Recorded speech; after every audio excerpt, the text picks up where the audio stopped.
¿Qué harías si las personas que se supone que deben protegerte te hacen el daño físico más grande de tu vida? ¿Y qué pasaría si la persona que duerme a tu lado resulta ser el monstruo más temido de la ciudad? Hoy vamos a sumergirnos en una historia que parece sacada de una película de Hollywood, pero que es aterradoramente real. Vamos a hablar de traición familiar, de huesos rotos y de una venganza tan fría que te pondrá la piel de gallina.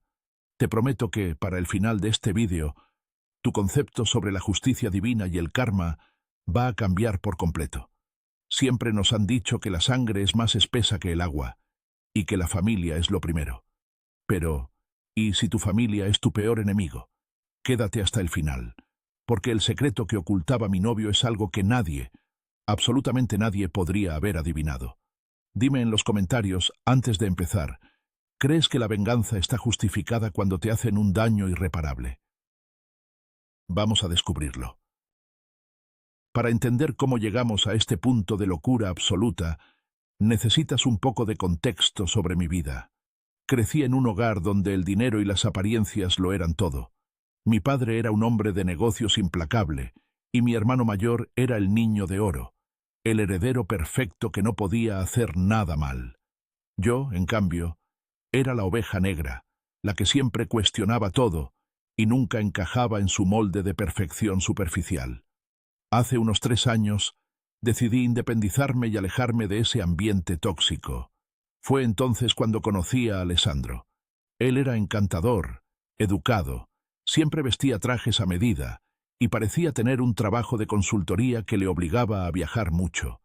Era mi refugio seguro. Nunca hizo demasiadas preguntas sobre mi familia, y yo nunca indagué demasiado sobre sus misteriosos viajes de negocios.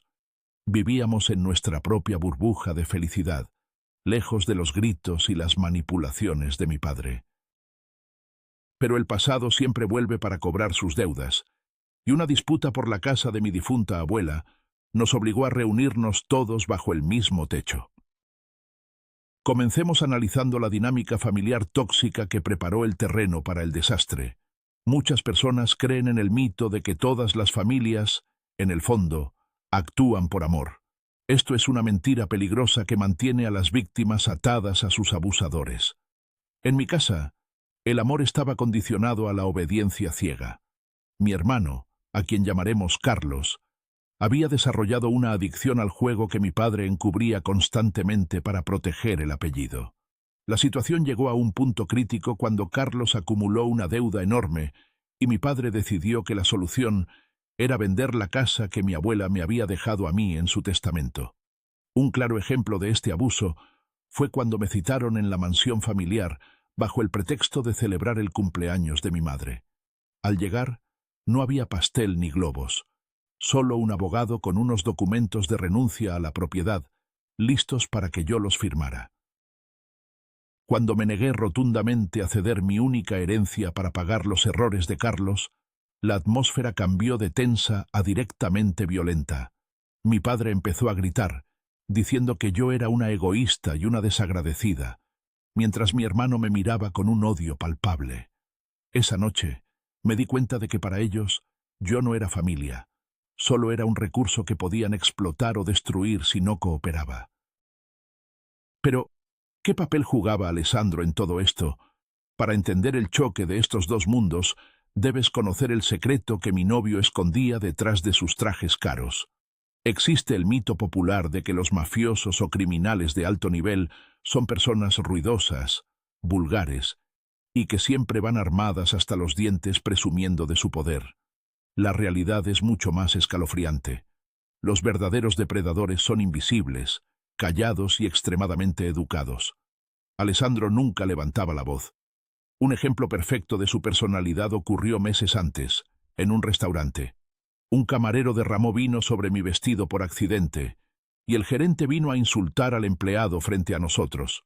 Alessandro simplemente levantó la mano, miró al gerente a los ojos, y con un tono de voz suave, casi como un susurro, le dijo unas pocas palabras sobre el respeto. El gerente se puso pálido, tembló y se disculpó profusamente. En ese momento pensé que Alessandro tenía un carisma increíble. No sabía que esa mirada helada era la misma que usaba cuando ordenaba la destrucción financiera o física de los rivales de su organización. Él era el limpiador de problemas de una de las familias más poderosas de la ciudad, y mi propia familia, en su infinita arrogancia, estaba a punto de convertirse en su nuevo problema a resolver. Llegamos así al día del incidente, el punto de no retorno que cambió mi vida para siempre. Era un domingo lluvioso, y mi padre me exigió que volviera a la casa familiar para una reunión definitiva sobre la herencia de mi abuela. Alessandro estaba en uno de sus misteriosos viajes, así que fui sola. Al entrar al despacho, vi que mi hermano estaba desesperado. Los prestamistas a los que debía dinero le habían dado un ultimátum. La discusión escaló rápidamente. Gritos, insultos y amenazas volaban por la habitación. Traté de salir, de escapar de ese ambiente opresivo. Caminé hacia las grandes escaleras de mármol de la entrada. Mi hermano, en un ataque de pánico y rabia pura, me agarró del brazo para detenerme. Un ejemplo vívido de la crueldad de ese momento fue la mirada de mi padre. Él estaba allí de pie, viendo cómo su hijo me agredía, y no hizo absolutamente nada para detenerlo. En el forcejeo, mi hermano me empujó con todas sus fuerzas. Perdí el equilibrio. Recuerdo el sonido hueco de mis huesos golpeando contra el mármol una y otra vez, hasta llegar al pie de la escalera. El dolor fue tan intenso, un dolor agudo y ardiente en mi pierna derecha, que me hizo perder el conocimiento por unos segundos. Cuando abrí los ojos, el hueso de mi fémur estaba completamente destrozado. Mi familia me había roto la pierna literalmente. Lo que siguió en el hospital fue una clase magistral de manipulación y encubrimiento familiar. Aquí es vital desmontar el mito de que los agresores se arrepienten inmediatamente después de causar un daño grave. La realidad es que su primer instinto es siempre protegerse a sí mismos. Mientras yo gritaba de dolor esperando la ambulancia, mi padre me agarró de la cara y me siseó al oído que tenía que decir que me había tropezado con la alfombra. Me amenazó con arruinar mi carrera y dejarme en la calle si contaba la verdad. En la sala de emergencias, los médicos confirmaron que necesitaba cirugía inmediata para insertar una placa de titanio y varios tornillos en mi fémur. Fue en la habitación del hospital, 2 días después de la operación, cuando la puerta se abrió y entró Alessandro. Había volado de regreso al enterarse. Un ejemplo de su autocontrol fue su reacción al verme. Cualquiera lloraría o gritaría de furia. Él no. Caminó lentamente hacia mi cama. Miró mi pierna enyesada. Luego miró los moretones en mis brazos que mi hermano me había hecho al agarrarme. Su rostro era una máscara de piedra. No me preguntó cómo me caí. Me acarició el cabello. Se acercó a mi oído y me preguntó quién lo había hecho. Su voz no tenía compasión. Tenía una promesa de destrucción. Entonces, la maquinaria silenciosa de Alessandro se puso en marcha. Y quiero que prestes mucha atención a esto, porque así es como opera verdaderamente el poder en las sombras. Él no fue a buscar a mi padre y a mi hermano para golpearlos. Eso es de aficionados. Él comenzó una investigación exhaustiva sin que nadie se diera cuenta. Para ilustrar esto, un día el enfermero que me atendió la noche del ingreso me comentó que un caballero muy elegante había estado haciendo preguntas sobre mis heridas, revisando los informes médicos y hablando con el personal de seguridad del hospital. Alessandro descubrió rápidamente que la naturaleza de mis fracturas no coincidía con un simple tropiezo, sino con un impacto forzado de alta velocidad. Mientras yo me recuperaba lentamente, atada a una cama y lidiando con el trauma físico y emocional de saber que mi propia sangre me había destrozado, mi novio estaba desenterrando todos los trapos sucios de mi familia. Descubrió las deudas de juego de Carlos, las cuentas bancarias ocultas de mi padre, los sobornos que había pagado a inspectores de construcción a lo largo de los años. Alessandro estaba reuniendo un arsenal de información, y lo más aterrador de todo era que, cuando venía a visitarme, me traía flores, me leía libros y me sonreía con la ternura más pura del mundo. El plan de venganza se diseñó con una precisión quirúrgica que me sigue dando escalofríos al recordarlo. Alessandro sabía que golpear a mi familia físicamente sería demasiado fácil y muy poco duradero. Quería quitarles lo único que amaban más que a sí mismos: su estatus, su dinero y su reputación. El mito de la venganza impulsiva se desmorona aquí. La venganza perfecta se sirve fría y se planifica durante meses. Alessandro, usando empresas fantasma de su organización, compró en secreto las inmensas deudas de juego de mi hermano. Se convirtió en su único y absoluto acreedor. Al mismo tiempo, filtró estratégicamente a la prensa financiera evidencias de los negocios sucios de mi padre, lo justo para que las acciones de su empresa cayeran en picado. Para ponerte un ejemplo del nivel de detalle de su plan, Alessandro arregló que el banco de mi padre le negara la línea de crédito de emergencia, justo el mismo día en que las deudas de mi hermano vencían. Creó una tormenta perfecta de pánico financiero. Mi familia estaba en la ruina y ni siquiera sabían quién estaba moviendo los hilos. Pensaban que era simplemente una racha de terrible mala suerte. Mientras tanto, yo comenzaba mi rehabilitación, aprendiendo a caminar de nuevo con muletas, completamente ignorante del infierno que mi novio estaba desatando sobre ellos. La gran confrontación final no ocurrió en un callejón oscuro, sino en el entorno más refinado posible. Es fascinante cómo los eventos más oscuros suceden a plena luz del día. Cuando mi familia estaba al borde de la bancarrota total y a punto de perder su mansión, recibieron una invitación formal a una reunión con el nuevo propietario de sus deudas. Creyeron que era una oportunidad para negociar un rescate. El encuentro tuvo lugar en la sala de juntas de un hotel de 5 estrellas que, casualmente, era propiedad de la familia de Alessandro. Yo asistí a esa reunión, caminando con mi bastón, porque Alessandro me dijo que necesitaba que viera algo importante. Cuando entramos en la sala, mi padre y mi hermano ya estaban allí, sudando, nerviosos. Al ver a Alessandro entrar con su impecable traje gris y tomar asiento en la cabecera de la mesa, el color abandonó el rostro de mi padre. Un ejemplo de la tensión en esa sala fue cuando mi hermano intentó hablar, y uno de los hombres de traje oscuro que acompañaban a Alessandro simplemente le puso una mano pesada en el hombro, obligándolo a sentarse de nuevo en silencio. Alessandro arrojó una gruesa carpeta sobre la mesa de cristal. Contenía cada documento, cada deuda y cada prueba de los crímenes financieros de mi padre. Y en ese instante, Alessandro dejó caer la máscara por completo y mostró su verdadera naturaleza. No hubo gritos ni amenazas vulgares. Habló con esa misma calma escalofriante que había usado con el gerente del restaurante meses atrás. Les explicó detalladamente que él era el dueño absoluto de sus vidas en ese momento. Desmintió el mito de que el dinero siempre te protege. Para mi padre, su dinero era su armadura. Alessandro se la arrebató en 30 minutos. Les dijo, mirándolos directamente a los ojos, que sabía exactamente lo que había pasado el día que me rompieron la pierna.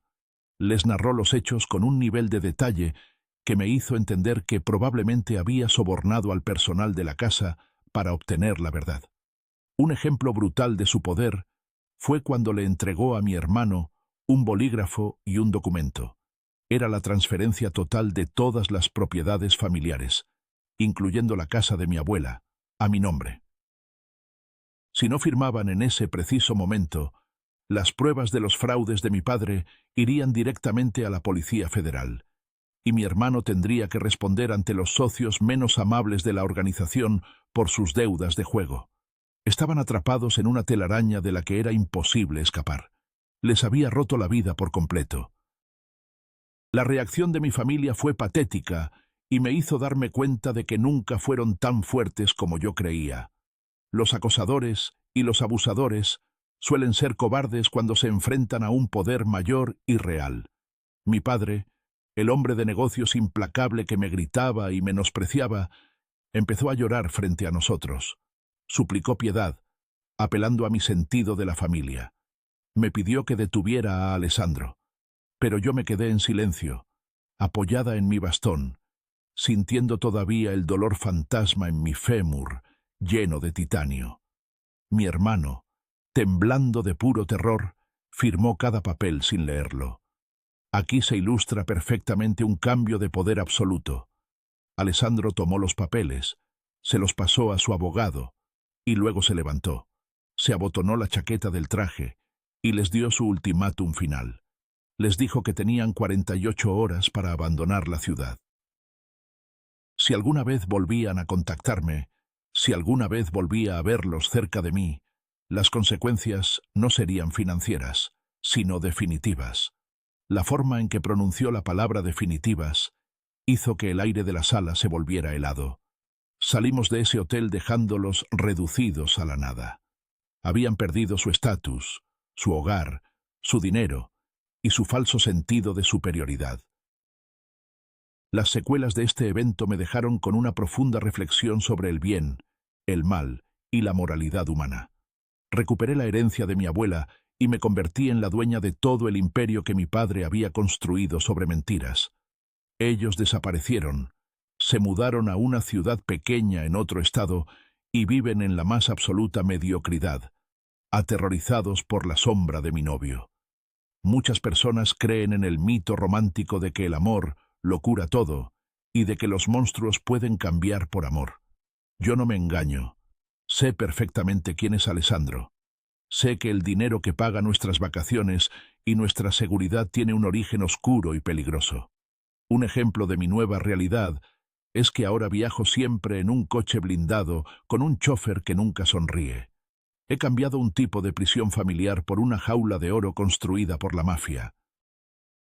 Mi pierna sanó, pero la cicatriz sigue ahí, recordándome cada día que la justicia rara vez es pura y que, a veces, para derrotar a los monstruos de tu propia familia, tienes que aliarte con un monstruo mucho más grande y poderoso. Vivo tranquila, sí, pero siempre consciente del precio que se pagó por esa tranquilidad. Esta historia nos enseña que a veces la vida da giros que ni el mejor guionista podría imaginar. Pasé de ser la víctima de una familia abusiva y sin escrúpulos a ser la protegida de una de las organizaciones más peligrosas del país. Mi familia creyó que podía romperme impunemente, pero no calcularon que el hombre que me amaba estaba dispuesto a romper sus vidas enteras en pedazos para protegerme. El karma llegó, pero no bajó del cielo. Subió desde las sombras. Hoy en día, mi pierna tiene placas de titanio, pero mi vida es intocable. Agradezco profundamente que hayas llegado hasta el final de esta historia tan oscura y real. Si esta locura te ha mantenido al borde del asiento, por favor, suscríbete al canal, dale a me gusta para apoyar este contenido y no olvides activar la campanita. Ahora quiero leerte a ti. Si estuvieras en mi lugar, sabiendo lo que hace tu pareja, ¿lo dejarías por sus crímenes o te quedarías con la persona que destruyó a tus abusadores? Déjame tu respuesta en los comentarios. Te estaré leyendo.